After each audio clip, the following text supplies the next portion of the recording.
Hi. Now, as we know that Saudi Arabia and Pakistan, they have gone for an alliance under which any aggression on one will be seen as an aggression on another. So, what it means for Saudi Arabia, for the region, for United States of America, for Israel, and since we are Indians, we will be looking from the prism of Indian point of view. So first, let's look with the prism of Saudi Arabia. So Saudi Arabia is the largest, strongest, and the richest of the Gulf Arab nations. And if you look at that particular region right now, it is churning. A lot of changes are taking place. You can say every day something is happening in that particular region, at least since past 2 or 2.5 years. So Saudi Arabia must be worried, and particularly after the Doha attacks by Israel, I am sure that Saudi Arabia, not just Saudi Arabia, let it be United Arab Emirates, let it be Bahrain, let it be Kuwait, or let it be Oman, they must be worried about their security. Now, particularly if we are talking about Saudi Arabia, the so-called Project Greater Israel, and Prime Minister of Israel, Netanyahu, he also talked about it recently in a podcast. So if you look at Saudi Arabia's map, I think more than 20% of Saudi territory is under that project, which is a huge chunk of land for Saudi Arabia, and definitely for that Saudi Arabia must be worried. So I think immediately after the attacks on Qatar by Israel, they rushed for somebody other than United States of America for their security. And Pakistan, being the traditional defense partner of Saudi Arabia, I think they reached out to them. Though it is not, I don't feel that these all things have happened in just 1 week. These things must be under talk since long time, maybe since past few months. But I think that the attacks on Qatar give them a pace, and what we are seeing right now is directly related to Israeli strikes on Qatar. And when those strikes were there, I told that a lot of changes will be seen in that particular region. And now we are witnessing all those things. Now, if you look at from the prism of that particular region, especially the GCC countries, see, GCC is Gulf Cooperation, and if you look at the countries, Saudi Arabia, UAE, Kuwait, Qatar, Bahrain, and Oman. So this is the club, you can say, of the rich Gulf Arab states. So if you look at the prism from the prism of these countries might be worried for their own security, because the traditional security architecture for these countries is the American security apparatus.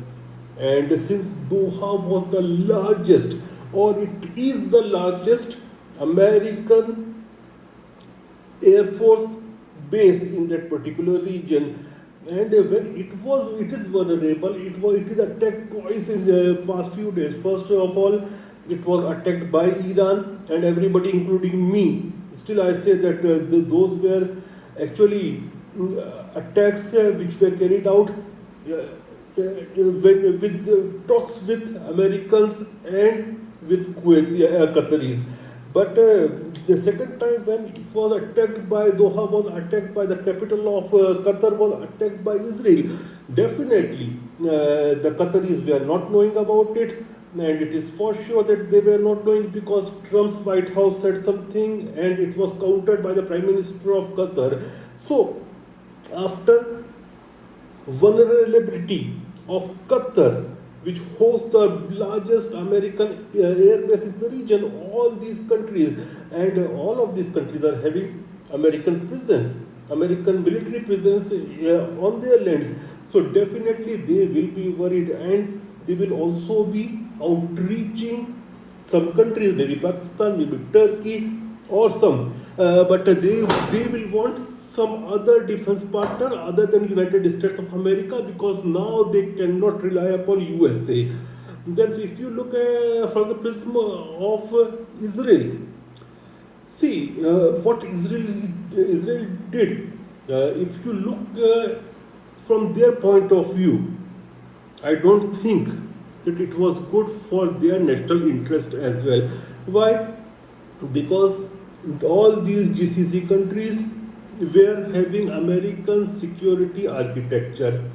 Now, if you attack on the country which is having the maximum American security apparatus, then those countries won't trust that architecture anymore. And if American security architecture is there in any country, definitely it is friendly for Israel. Now, when that architecture has lost its trust and other architectures are coming, which are other than American architectures, this time the entry is of Pakistan, but from the back channel, mark my words, China will also come, and already Saudi Arabia is having a good number of stockpiles of the DF-21 series of missile, Dongfeng ballistic missile series of China. So, new architecture might be composed by China and Russia. That will be even more worrisome for Israelis. So, what they got by those attacks on Doha, I don't know, politically or domestic politics might have appeased some people or some section of the society.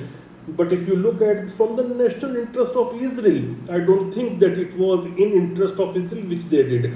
Now, if you look from the prism of United States of America, then I'll say it's a statement of declining and diminishing hegemony of United States.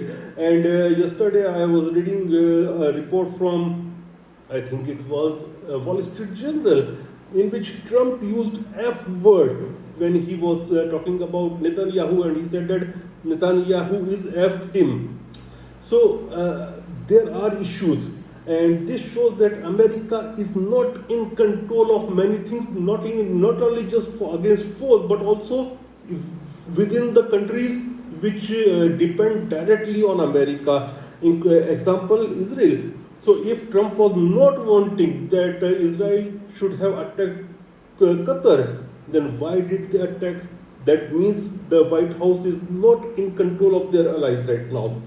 So it is a statement of diminishing American trust, diminishing American hegemony, and diminishing of American security architecture in that particular region. And if you look on this alliance between Pakistan and Saudi Arabia, it came into being just one day before the GCC foreign ministers meeting in Doha.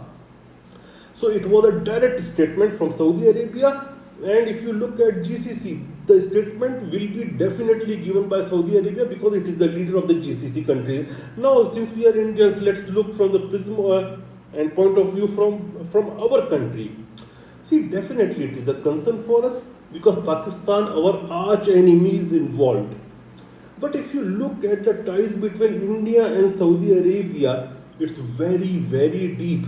It's centuries old ties, and India understands that Saudi Arabia might be having their own concern.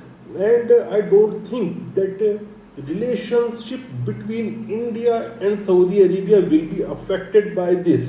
And as far as our operations against Pakistan is concerned, I don't think that Saudi Arabia can anyway come to aid Pakistan.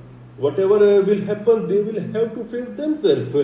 So I don't think that we should read a lot between this. India and Saudi Arabia are very close partners, and this partnership will continue.